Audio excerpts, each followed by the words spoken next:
السلام عليكم الزينات، كي راكم دايرين؟ ان شاء الله تكونوا كامل بخير وفي صحه جيده. وقت اللي دخلكم هذا الفيديو من قناه مطبخ السنون، كلكم صحه رمضانكم وصحه فطوركم. وقت اللي دخلكم هذا الفيديو اليوم باذن الله راح نشارك معكم وصفه المطلوع الفرينه اللي لقيت عليه بزاف طلب في الصفحه تاع الفيسبوك.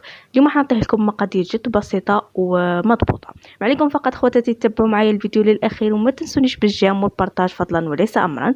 وبلا ما نطول على خواتاتي راح نخليكم مع المقادير وطريقه التحضير. فرجه ممتعه. اذا هنايا نحتاج 3 كيلات تاع الفرينه. كما راكم تشوفوا هنا خياتي انا كيلت بالغرفيه، ادي 3 كيلات يكونوا ممسوحين ماشي بومبي. عندي هنايا سانوج وحبه طيبه.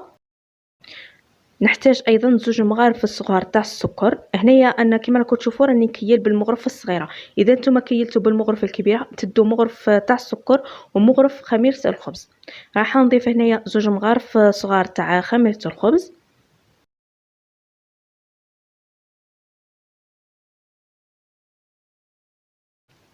رايحه نخلط هاد المكونات كامل مع بعض مليح كما راكم تشوفوا.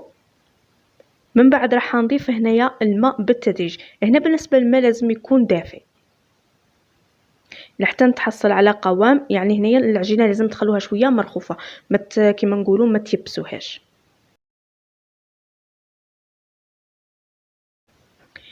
بعد هنايا بعد ما جمعت العجينه كما راكم تشوفوا الان في هذه المرحله راح نضيف الملح.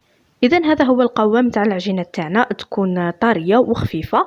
هنايا ما نقدرش نقول لكم من الماء قداه ديروا، خاطر راه كاين انواع تاع الفرينه، كاين النوع اللي يشرب وكاين اللي ما يشربش. يعني قادره انا نقول لك ديري 4 كيسان ولا 3 كيسان راح ديريهم ما حتجيك جاريه. يعني هنايا انتوما والفرينه اللي تستعملوها. هنا راح نغطي الخبزه تاعي كما راكم تشوفوا، راح نخليها تخمر. بعد ما تخمر راح نرجع معكم وراح نكملوا الوصفه باذن الله. اذا هنا كما راكم تشوفوا العجينه نتاعنا بعد مده 20 دقيقه بالضبط خمرت، جات ما شاء الله. هنا راح نحط يدي في الماء، وهنا الماء لازم يكون دافئ وراح نبدا نخرج منها الهواء. بهذه الطريقه كما نقولوا، يعني راح نكسر لها الخمور هكذا. الوصفه تاعنا سهله بزاف في جميع المراحل وسهله في التحضير، ما تديش وقت بزاف في الاختمار. وهنايا كما راكم تشوفوا راح نزيد نغطيها ونخليها تزيد تخمر للمره الثانيه بالضبط. راح نخليها مده 20 دقيقه. وهنايا كما راكم تشوفوا بعد ما خمرت وضاعف الحجم تاعها ما شاء الله.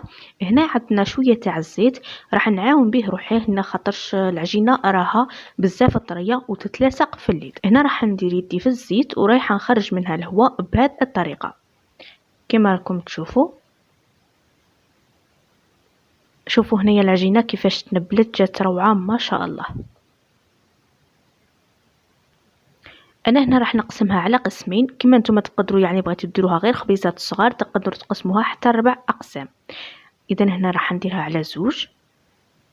رايحه نجيب هنايا السميد يكون هنايا متوسط اللي راح نسمسل به هاد الخبزات.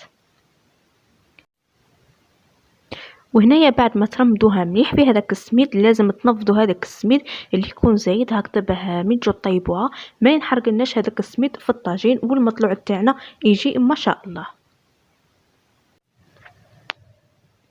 وهنايا نحط العجينه تاعنا ونغطيها ونخليها لمده 5 دقائق.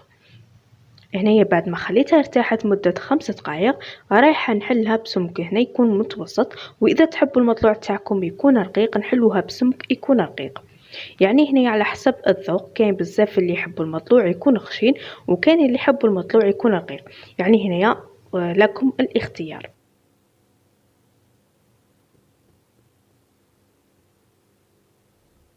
اذا هنا العجينه تاعنا بعد ما حليتها راح نغطيها ونخليها تزيد تخمر للمره الاخيره.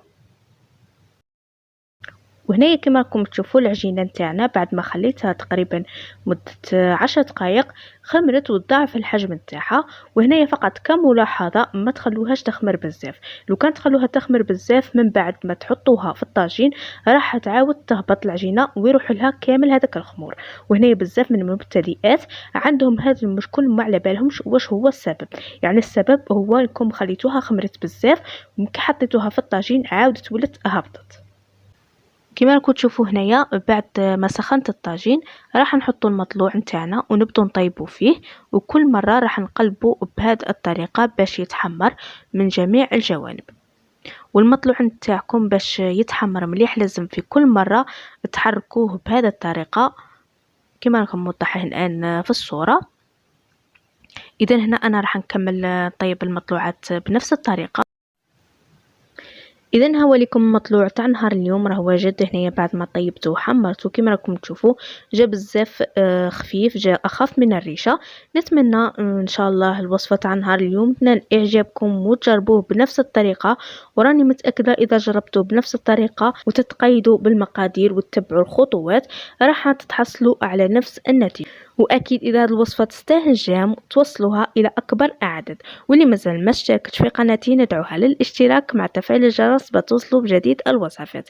معليا في الاخير غير نقولكم في وصفه جديده باذن الله.